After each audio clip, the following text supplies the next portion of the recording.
அதிமுக உட்கட்சி விவகாரம் குறித்து தேர்தல் ஆணையம் விசாரிக்க தடை இல்லை என்று சென்னை உயர்நீதிமன்றம் தீர்ப்பு வழங்கியிருக்கிறது. அண்மை செய்தியாக பார்த்துக் கொண்டிருக்கிறோம். இதுகுறித்து தொலைபேசி வாயிலாக நம்மிடையே அரசியல் விமர்சகர் ரவீந்திரன் துரைசாமி இணைப்பில் காத்திருக்கிறார். அவரிடம் தகவல்களை கேட்டு பெறலாம். வணக்கம் ரவீந்திரன் துரைசாமி. தற்பொழுது உயர்நீதிமன்றம் இவ்வாறாக ஒரு தீர்ப்பு வழங்கியிருக்கிறது. இந்த தீர்ப்பை நம்ம எப்படி பார்க்கலாம்? இந்த வழக்கை விசாரிப்பதற்கு தேர்தல் ஆணையத்திற்கு உரிமை இல்லை. தேர்தல் ஆணையம் ஒரு கட்சியின் உள்கட்சி விவகாரத்தில் தலையிட முடியாது என்பதுதான் ஐயா இப்போதைய அதிமுக பொதுச் செயலாளர் ஐயா எடப்பாடி பழனிசாமி அவர்களின் கருத்தாக இருந்தது. ஆனால் இது இப்பொழுது நீதிமன்றத்தின் தீர்ப்பின் மூலமாக தேர்தல் ஆணையத்திற்கு அதற்கான அதிகாரம் உண்டு என்று நிறுவப்பட்டுள்ளது. இதனை எதிர்த்து சட்டப்படி தனக்குள்ள உரிமை நிலைநாட்டக்கூடிய எல்லா வாய்ப்புகளும் எடப்பாடி பழனிசாமிக்கும் உள்ளது. ஆனால் ஏற்கனவே இருந்த நிலை மாறி இப்பொழுது தேர்தல் ஆணையத்திற்கு இந்த அதிகாரம் உண்டு என்று சொல்லும்போது இனிமேல் எடப்பாடி பழனிசாமி பொதுச் செயலாளராக தேர்ந்தெடுக்கப்பட்டது சட்டப்பூர்வமானதா முறைப்படியானதா என்பதை சொல்லும் அதிகாரம் தேர்தல் ஆணையத்துக்கு இருக்கிறது.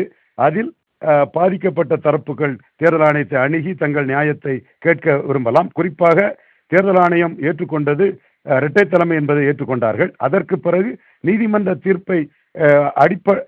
தீர்ப்பு வந்தால் மாற்றி அமைக்கப்படும் அல்லது ஒற்றை தலைமைதான் என்று அவர்கள் அனுமதி வழங்கியிருந்தார்கள். அந்த அடிப்படையில் ஒற்றை தலைமையாக மக்களவைத் தேர்தலில்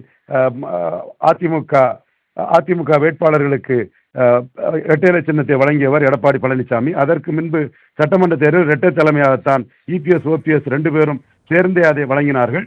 இப்பொழுது இந்த நிகழ்வு எடப்பாடிக்கு ஒரு பேரிடியாகத்தான் இருக்கும், பெரிய பின்னடைவாக தான் இருக்கும். அதனை அவர் எப்படி எதிர்கொள்ளப் போகிறார் என்பதை பொறுத்திருந்து பார்க்க வேண்டும்.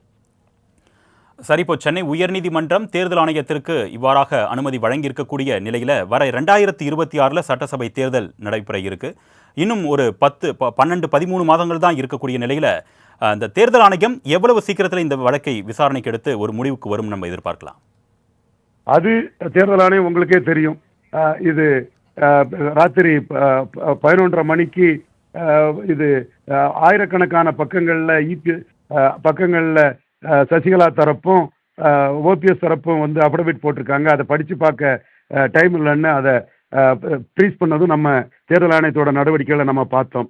அதுபோல் தேர்தல் ஆணைய நடவடிக்கை எப்படி இருக்குங்கிறத நம்ம அறுதியிட்டு உறுதியாக சொல்ல முடியாது. இதில் அரசியல் நிச்சயமாக இருக்கத்தான் செய்யுது. அதிமுகவில் எடப்பாடி கையிலே ரெட்டலையை கொடுத்தா அது அவருக்கு பலமாக இருக்குன்னு எதிர்த்தரப்பு கருதுனாங்க. அதில் அரசியல் இதுகள் நகர்வுகளும் உள்ள இருக்குன்னு தான் நான் கருதுறேன். அது எந்த அளவுக்கு அரசியல் நகர்வுகள் இதில் இருக்குங்கிறது போக போக தெரியும். நிச்சயமாக சார். தொலைபேசி வாயிலாக உங்களுடைய கருத்துக்களை பதிவு செஞ்சதுக்கு மிக்க நன்றி திரு ரவீந்திரன் துரைசாமி.